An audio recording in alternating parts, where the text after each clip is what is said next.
Assalamualaikum dan salam sejahtera. Kami dari kumpulan PPKI Kesmat 01 SK Kelolok Maharan Terengganu. Ahli kumpulan kami ialah saya Abdul Azim Al-Haras bin Abdul Hadi. Saya Daniel Ashraf bin Muhammad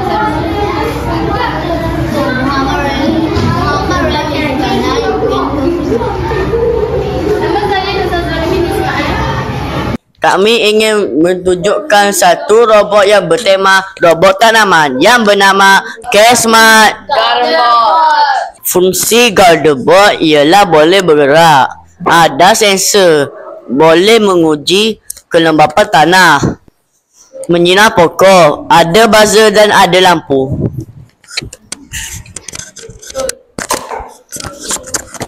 Ketua asas dia ialah dan keyboard.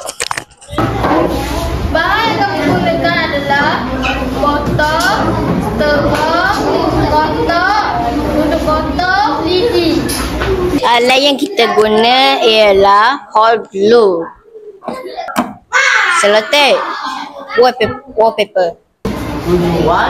Tujuan kami menciptakan Garden Bot ialah untuk membantu pekebun atau petani menguruskan tanamannya di rumah mereka atau di kebun mereka. Garden Bot boleh bergerak mengikut laluan yang diberi dan disediakan.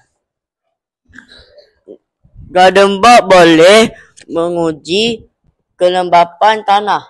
Jika tanah itu kering, Garden Bot akan menyiramkan air.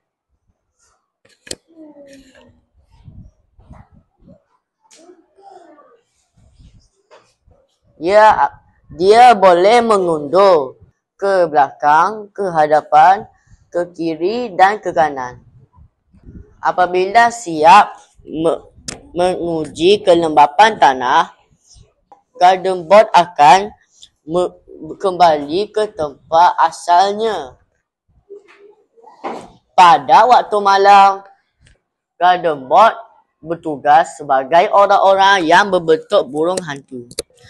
Apabila ada haiwan perosak taman, Garden Bot akan menyalakan lampu serta membunyikan buzzer bagi menakutkan haiwan perosak.